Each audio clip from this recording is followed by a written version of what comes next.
Excuse me, Ms. I'm working on an English project, and I'm just doing like quick one-hit anonymous surveys on State Street. Could I ask you a quick question? Yeah. Okay, so I'm gonna say a phrase, and I want you to say the first thing that comes into your mind. You ready? Okay. The phrase is black spaces on campus. Garbage. I mean, like race. Oh, black space it. I don't know. Honestly, I don't know. Help.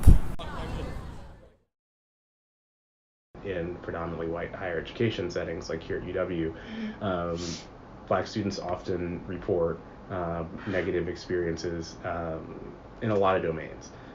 So academically, feeling marginalized in the classroom, feeling like faculty, feeling like fellow students have negative perceptions of their academic ability, which can activate things that we know like stereotype threat, which actually kind of starts a vicious cycle of actually harming their performance in general. Yeah. What else? Socially, same thing. We have experiences of marginalization, feeling excluded from, or just not seeing yourself represented in the cultural events that the campus have, in things that students do on weekends, in the Pan-Hellenic Greek life system, so not Black Greek. Mm-hmm. Feeling that a lot of these things are organized around basically white culture. Okay. I think one of the difficulties for students of color, and I think this would also go for others of color on campus, is getting whites to understand that this is not, like, that kind of stuff is not made up, right? Yeah. Like, there is psychological and physical harm that happens when you see that, and these feelings of threat can again harm academic performance. We know feelings of feeling socially integrated with the school. And these are all kind of subjective things, and there are also, differences in like GPA, graduation rates, all of these things. I don't know exactly how those play out at UW, but we know from colleges across the country and in K-12 schools, there's still big achievement and attainment gaps.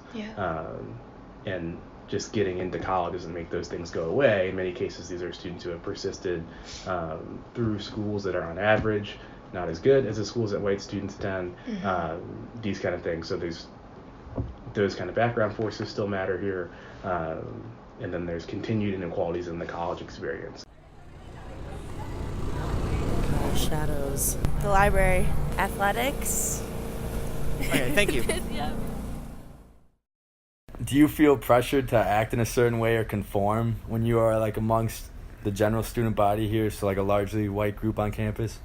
Not too much. I would say the only way I would be pressured to conform is with like language and like kind of some slang that's like used that like maybe I don't always feel is accepted by white people or people of any other race, I would say, I guess. Any examples? Let me think.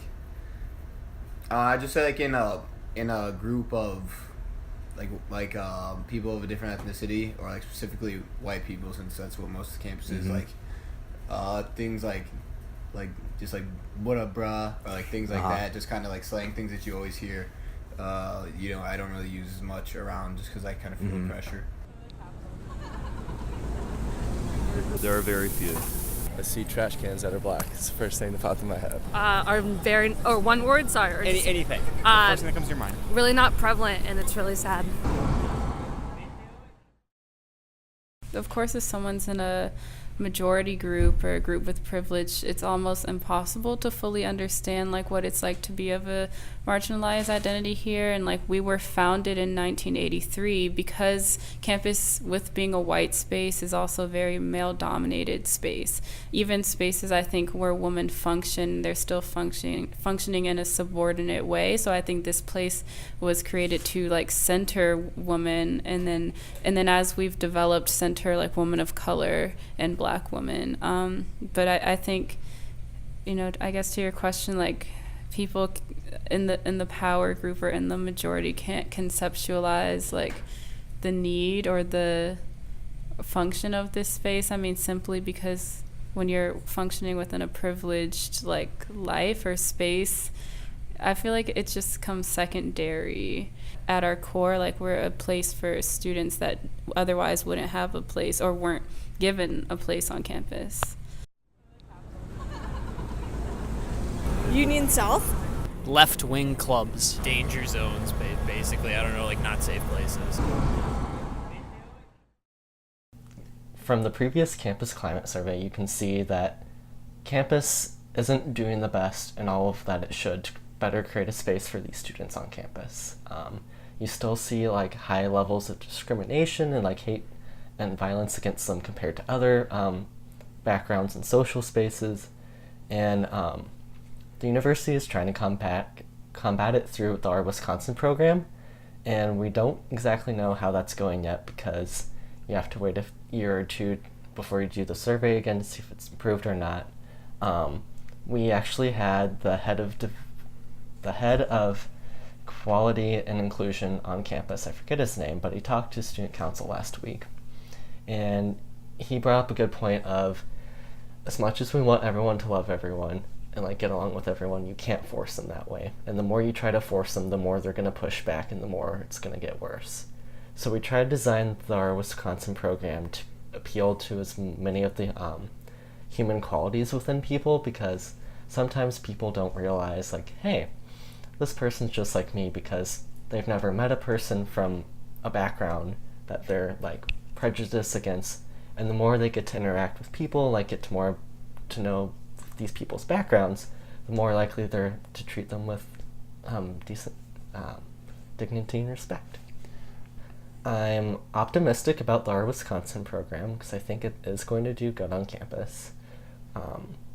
It's just that the university shouldn't see this as a one check and done type thing, be like, oh, this is all we need to do, we don't really need to change anything else, this checks all the boxes. Because we definitely need to increase spaces for these students on campus, as well as making sure that they feel comfortable coming forward, whatever it may be, because I know there are times when these students do come forward and faculty and staff are like, hey, I don't know how to react to what happened against you, because like they feel like, yeah, that was bad, but they don't know how to react. So just training staff and students to be like, hey, if you see something wrong, speak out about it rather than letting it happen passively type things. The cross-cultural center in my dorm. MSC. The Red Gym.